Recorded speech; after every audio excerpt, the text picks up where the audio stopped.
नमस्ते, स्वागत है आपका इस वीडियो में। आज आपका 27 फरवरी, तो दूसरा महीना भी इस साल का देखते देखते ख़त्म हो गया। तो आज जो है सुबह मैंने वीडियो अपलोड किया था। उस तरीके की वीडियो अगर आपको पसंद है मुझे कमेंट सेक्शन में बताइएगा, ताकि मैं और भी ऐसे इन्फॉर्मेटिव वीडियोस आपके लिए लेके आऊँ।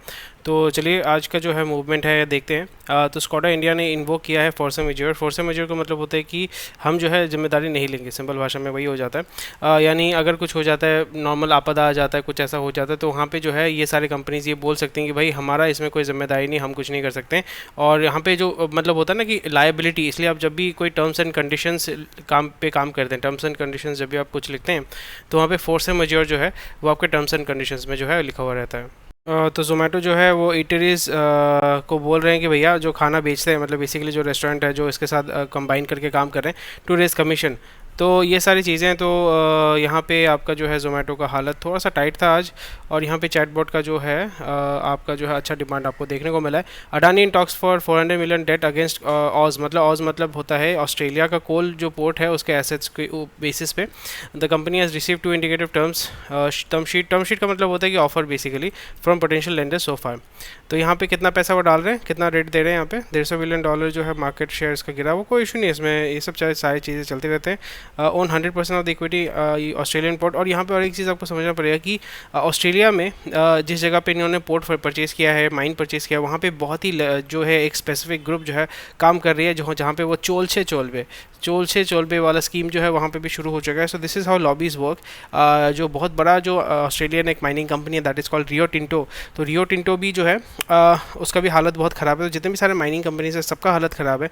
सो इसलिए क्योंकि इंडियन कंपनी जो है Vedanta, although they are working on that, although they are trying their best to basically run their business. बहुत ही प्राइम एग्जांपल केस स्टडी आप पढ़ सकते हैं लक्ष्मी नारायण मित्तल के बारे में। He is also, I am very proud to say that he is also from Kolkata.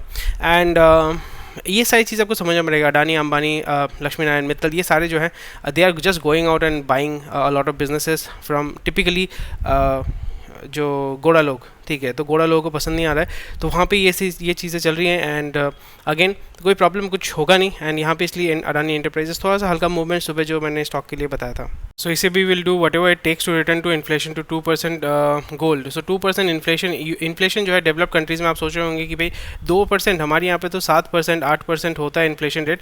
तो आपको समझना पड़ेगा जो एमर्जिंग मार्केट्स होते हैं, जैसे आपका थर्ड वर्ल्ड कंट्री हो गया, इंडिया हो गया, तो यहाँ पे 7 to 10% जो है एवरेज इन्फ्लेशन रहता है। 4% टारगेट होता है, 6% टारगेट होता है, बट ऑन एवरेज अगर हम देखेंगे 7 to 10%। बट इंडिया में लास्ट 3 साल में हम देखेंगे तो 20% के हिसाब से जो है 15 से 20% का जो है इन्फ्लेशन हमारे देश में अभी चल रहा है। आपको अगर विश्वास नहीं होता, कोई भी अगर बंदा जो इंडिया में 2 साल 3 साल बाद आ रहा है उससे पूछिए कि दाम, मेरे जितने भी दोस्त जो बाहर से आ रहे हैं वो बोल रहे हैं कि भाई दाम इतना बढ़ गया है, लाइफस्टाइल ये सारे कुछ चेंज नहीं हुए, बट चीज़ों का दाम इतना बढ़ गया, कैसे हो गया। तो ये सारी चीज़ें जो हैं वो इसमें अफेक्ट कर रही हैं जो रिच कंट्रीज़ है, बिकॉज वहाँ पे उनका करेंसी जो है वो बहुत ही सॉलिड होता है, बहुत ही परचेजिंग पावर बहुत हाई होता है। तो वहाँ पे आपका इन्फ्लेशन जो है वो 1.5% होता है, 2% होता है। बहुत जगह पे जो आपका नेगेटिव में होता है, डिफ्लेशन होता है। जैसे जापान में जो है आपका नेगेटिव में डिफ्लेशन होता है, यानी आज जो है दूध फॉर एग्जांपल 40 रुपये लीटर है, वहाँ पे अगले साल जो है वो 36 रुपये लीटर हो जाएगा। तो ये बहुत सारे एडवांटेजेस होते हैं। एंड इसका एडवांटेजेस डिसएडवांटेजेस भी हमें देखने को मिलता है। Seeing signs of global growth bottoming out, inflation cooling. So again cool वूल है या नहीं है वो तो देखना पड़ेगा हमें। फिर से कश्मीर में हिंदू की हत्या हो गई है, कश्मीरी पंडित की हत्या हो गई है।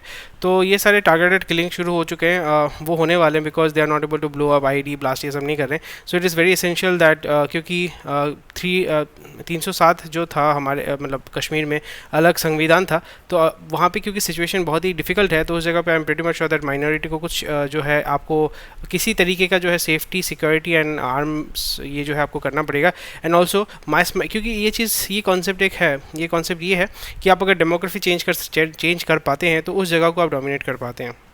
तो अभी जो है एंड ग्रुप और सॉफ्ट बैंक जो है वो पेटीएम के शेयर जो है वो सेकंड राउंड पे जो है बेचने का प्लान कर रहे हैं। So again it's a very good thing. And group जो है ये सारे चाइनीज़ हैं और सॉफ्ट बैंक जो है वो जापानीज़ है। विजय शेखर शर्मा जो है उनका जो है 14% है elevation. So most probably and group जो है वो बल्क जो है बेचेगा, सॉफ्ट बैंक उतना नहीं बेचेगा, because Paytm is on the verge for profit. क्योंकि वो हमें देखने को मिला था कि एनबीएफसी के माध्यम से वो लोन ऑफर करेगा और ईएमआई ये सब के माध्यम से जो है वो मोटा पैसा जो है वो कमाएगा। तो उस जगह पे हमें थोड़ा सा फोकस करना है। And we have to be very bullish on this company. मैं बहुत बुलिश हूँ इस कंपनी में। जोमेटो में भी मैं थोड़ा बहुत बुलिश हूँ। स्पाइस जेट से आज मैंने पैसा कमाया तो उसमें भी मैं बुलिश हूँ। जो रीज़न है वो सारा रीज़न मैं आपके साथ शेयर करता हूँ, वो मेरे साथ अग्री करते हैं कि नहीं, आप मुझे डेफिनेटली बताइएगा ताकि मुझे समझ में आएगा, और उसी तरीके से आपका फीडबैक के माध्यम से। और हाँ, सबसे पहले आप लाइक तो कर दीजिए इस वीडियो को। ये छोटे छोटे न्यूज़ जो है वो बहुत ही इंपॉर्टेंट रोल प्ले करते हैं कि 50 इंडिगो के जो फ्लाइट्स हैं गो फर्स्ट वाले, इंडिगो एंड गो फर्स्ट वाले जो है उनका जो प्रैट और विटनी, क्योंकि आपको समझना पड़ेगा कि दो कंपनी हैं, वो एक है रोल्स रॉयस जो जेट इंजन बनाते हैं, एक है जीई और एक है Pratt and Whitney. Pratt and Whitney जो है, रोल्स रॉयस जो है वो यूके वाले कंपनी है, जी जो है आई थिंक इट्स अमेरिकन, हाँ अमेरिकन कंपनी है। तो इस जगह पे ये बहुत ही ख़राब हालत है। और यहाँ पे आपको समझना पड़ेगा, कोई भी फ्लाइट जो है, कोई भी प्लेन जो है, वो जितना हवा में रहेगा उतना वो स्वस्थ रहेगा, मस्त रहेगा और पैसा कमाएगा। और वो जितने देर तक हैंगर में या ज़मीन में पड़ा रहेगा, उसका रस्टिंग, ये सारी चीज़ें, मेंटेनेंस के खर्चे बहुत बढ़ जाते हैं। सो हैंगर में जितना दिन पड़ा रहेगा एक एयरक्राफ्ट, वो उतना ही उसके लिए ख़राब होता है। चलो, Bajaj auto plans production cut amid, ठीक है। तो एक्सपोर्ट जो है वो आपके बेसिकली आपका अफ्रीकन और अफ्रीकन और ब्राज़ीलियन मार्केट के लिए होता है। So steep cut near about 25%, which is actually big deal. Motorcycle and 3 wheeler segment export जो होता है वो बिगेस्ट मार्जिन नाइजीरिया। ओके, चलो कोई ना। तो वहाँ पे हमें देखना पड़ेगा, Nigeria faces and note ban poor economic growth. तो ये सारे जो हैं वही समझना पड़ेगा, but it's one of the richest country in terms of, अगर हम देखें नाइजीरिया, नाइजर, चैड, ये सारे जो कंपनीज़ में क्यों बोल रहा हूँ, ये सारे जो कंट्रीज़ है, सियरा लियोन, इनके पास इतना नेचुरल रिसोर्सेस है भाई कि मतलब जो यहाँ पे, इसलिए तो उनके ऊपर कब्जा किया गया था। बेल्जियन ने कब्जा किया था, फ्रेंच ने कब्जा किया था, ब्रिटिश ने कब्जा किया था, तो सब ने इन पे कब्जा किया था। नाइजीरिया जो है that was basically ruled by British, and जो फ्रेंच कॉलोनीज़ है, फ्रैंकोफोन जो है जिसको बोलते हैं, चैड है आपका एक कंट्री है, तो उसमें जो है फ्रेंच स्पीकिंग पॉपुलेशन बहुत ज़्यादा है। फिर आपका Sierra Leone I think French है, एंड अगर हम देखें तो फिर साउथ अफ्रीका तो डच और ब्रिटिश है। फिर उसके बाद बेल्जियन कॉलोनी में क्या हुआ था कि बहुत लोगों का हाथ काट देते थे, उल्टा लटका देते थे, मतलब गोरे लोगों ने बहुत अत्याचार किया था। सो हम बोलते हैं कि अमेरिका जो है, हमारे देश में लॉ एंड ऑर्डर इतना ख़राब है, तो यहाँ पे न्यूयॉर्क सिटी जिसको बोलते हैं कि financial capital of the world, वहाँ पे जो है वॉल स्ट्रीट NYC में है, तो वहाँ पे जो चोर है वो क्या कर रहे हैं, एप्पल के हेडफोन जो है बंदों के मुंह कान नाक से उठा के लेके चले जा रहे हैं। Fancy Apple headphone stolen right off their heads by roving teams of moped. और ये सारी चीज़ें इनको जेल नहीं होती है। That's the biggest thing, because वहाँ पे रेस वाला चीज़ ये होता है ना कि जैसे हमारे देश में रेस वाला एक है कि अगर आप स्पेशल है तो फिर आपको स्पेशल ट्रीटमेंट मिलता है, आपके ऊपर लॉ एंड ऑर्डर यूज़ नहीं होता। आपको जैसे पता है मैं क्या बोल रहा हूँ, वही चीज़ आपको लगता होगा ना, सिर्फ इंडिया में होता नहीं, वो हर एक देश में होता है, अमेरिका में और भी ज़्यादा होता है। तो ये हो चुका है पीपल। सो यस और वो नॉइस कैंसिलिंग डिवाइसेस जो हैं वो सारे $500 के हैं। उठा के उसको अगर बेच देते हैं तो भाई एटलीस्ट $300 तो मिल ही जाएगा। $300 का मतलब होता है आपके हिसाब से, इंडिया के हिसाब से होता है 6,000 रुपये। तो अगर आप दिन का 3 लोगों का उठा लेते हो तो 18,000 रुपये, अगर आप 4 जन मिल के उठाते हैं या 5 जन मिल के उठाते हैं तो नियर अबाउट 3 से 4,000 रुपये डेली का इनकम है। और महीने में अगर आप 25 दिन काम करते हैं तो आपका 3,000 इंटू 25 75,000 रुपये जो है अब ब्लैक में आप कमा रहे हैं without paying any tax. So this is something which is going on. बहुत बढ़िया। TCS ने $2.9 बिलियन का काम उठाया है नियर्स क्लोजर। ओके, वो सही है। GDP ग्रोथ बिलो 5% इन डेक क्वार्टर। TCS ने 2.9 बिलियन का कहाँ से उठाया है? BSNL से उठाया। यार वही तो मैं बोल रहा हूँ ना कि गवर्नमेंट ऑफ इंडिया वही कर रही है कि जो बैंकरप्ट है वो TCS को दे दे रही है टू प्रोवाइड 4G इक्विपमेंट 1,00,000 यानी 1,00,000 टावर्स GOM, यानी गवर्नमेंट ऑफ GOM क्या बोलते हैं पता नहीं, देखना पड़ेगा। GOM is government of something. बहुत बढ़िया, बहुत बढ़िया। Air India rise will effect Emirates. हाँ, मेनली वही होता है, एमिरेट्स का है, but adapt the renewing flight. तो ये चीज़ें मैंने ऑलरेडी डिस्कस किया था कि आपका जो है ये सिंगापुर एयरलाइंस, क्योंकि सिंगापुर एयरलाइंस का पूरा दबदबा था, मतलब ये पूरे ईस्ट एशिया का। सिंगापुर एयरलाइंस का जो है एमिरेट्स ने ख़त्म कर दिया है। मलेशियन एयरलाइंस, आपको पता होगा 2 उसके फ़्लाइट गायब हो गए थे। एक यूक्रेन में मार के गिराया गया था, एक जो है MH if I am not wrong 370 MH 370 जो है वो आज तक उसका कोई अता पता नहीं है। तो मलेशियन एयरलाइंस ख़त्म हो गया है एंड इस जगह पे जो है आपका सिंगापुर एयरलाइंस भी ख़त्म हो गया है। सो इसलिए एयर एशिया ये सारे जो they are all suffering. So they are क्या कर रहे हैं, दोनों एक साथ मिल रहे हैं ताकि जो सबको एक साथ मिल रहे हैं ताकि वो एमिरेट्स के साथ वो लड़ सकें। और ये बहुत अच्छा चीज़ है क्योंकि इंडिया बेस्ड अगर होता है एटलीस्ट वो दिल्ली हब बनाएंगे, मोस्ट प्रोबेबली दिल्ली हब बनाएंगे या मुंबई को हब बनाएंगे।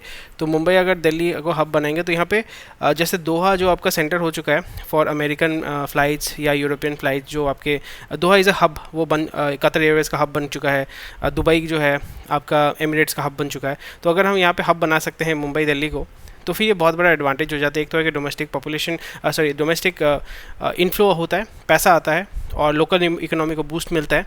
ऑल्सो एक एयरक्राफ्ट इंडस्ट्री यहाँ पे तैयार होने के चांसेस होते हैं। So mood among EV dealers is in electric. So वही चीज़ हो जाता है, low penetration of E cars hybrid may be the answer. So already मैंने इसके ऊपर बहुत डिस्कस किया है कि ईवी का जो प्रॉब्लम है, ईवी का adaptation is a problem.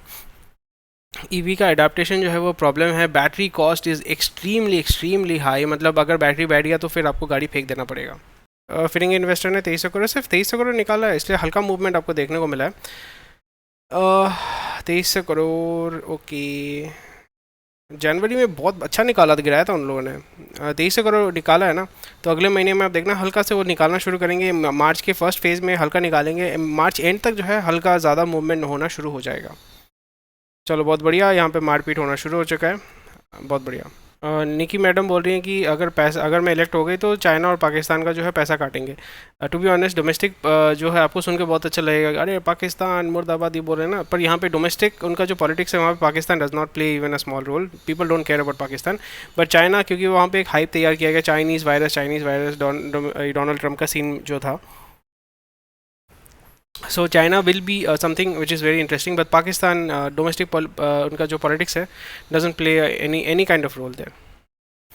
So Iran currency sinks to 6,000, मतलब 6 लाख जो है plunging 6। अच्छा सही है यार, जो बंदा कमा रहा है डॉलर में तो ईरान में तो मतलब अरबपति बन जाएगा वो। Only investors with long horizon should invest in large cap and small cap. मैं तो वही बोलूँगा कि भाई अभी जो है स्विंग ट्रेड का बोलबाला है, अगर आप ट्रेडिंग कर पाते हो अच्छा इनकम आप कर सकते हो। विल बी अ को वर्कर, बहुत अच्छी बात है। Thank you for watching this video. कोई भी क्वेश्चन क्वेरी है तो मुझे ज़रूर बताइएगा and take care, bye bye, जय हिंद।